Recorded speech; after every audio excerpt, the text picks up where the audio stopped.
विवेकानंद को 1893 में विश्व धर्म संसद में उनके भाषण की वजह से वैश्विक ख्याति मिली थी, लेकिन वो 1901 में जापान में आयोजित हुई विश्व धर्म संसद में हिस्सा नहीं ले सके थे। इसका कारण था उनका गिरता स्वास्थ्य। गोपाल श्रीनिवास बनहती द्वारा विवेकानंद पर लिखी गई चर्चित किताब के मुताबिक उन्हें जीवन के आखिरी समय में अस्थमा, मधुमेह और नींद की बीमारी ने जकड़ लिया था। गिरते स्वास्थ्य के बावजूद विवेकानंद ध्यान, लेखन के अलावा रामकृष्ण मिशन के फैलाव के काम में लगे रहे थे। 4 जुलाई 1902 को उनकी मृत्यु हुई थी। विवेकानंद पर लिखी गई राजगोपाल चट्टोपाध्याय की किताब में मौत से पहले बिताए गए विवेकानंद के घंटों के बारे में लिखा गया है। किताब के मुताबिक विवेकानंद अपने आखिरी दिनों में बेलूर मठ में ही रहने लगे थे। मृत्यु वाले दिन भी विवेकानंद प्रतिदिन की तरह प्रातः काल में उठे थे। उठने के बाद उन्होंने दिन की शुरुआत 3 घंटे तक ध्यान करने से की थी।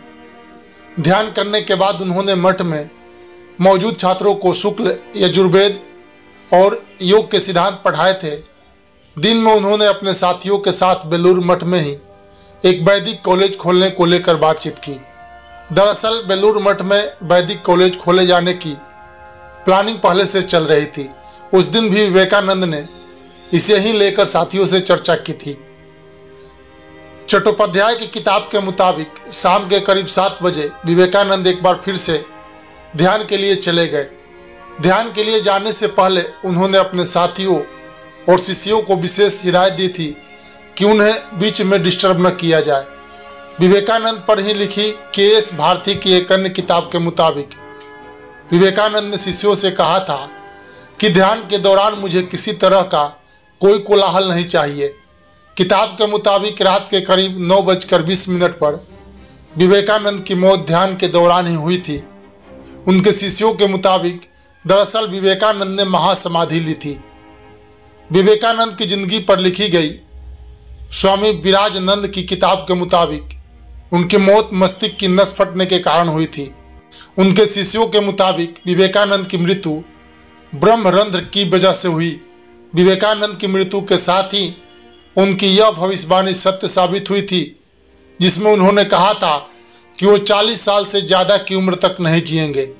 मृत्यु के बाद उनका दाह संस्कार बेलूर में ही उसी गंगा घाट पर किया गया जहां 16 साल पहले उनके गुरु रामकृष्ण परमहंस का किया गया था। विवेकानंद की मृत्यु को लेकर आम लोगों के बीच अक्सर बातचीत की जाती है। कहा जाता है कि उनकी मौत बीमारी की वजह से हुई या आध्यात्मिक ध्यान की वजह से। उनके शिष्य पूरे जीवन ये मानते रहे कि विवेकानंद ने बीमारी नहीं बल्कि ध्यान की अंतिम पड़ाव की वजह से शरीर छोड़ा। हालांकि बीमारियों की वजह से विवेकानंद का चलना फिरना कम हो गया था, इसके भी कई प्रमाण हैं।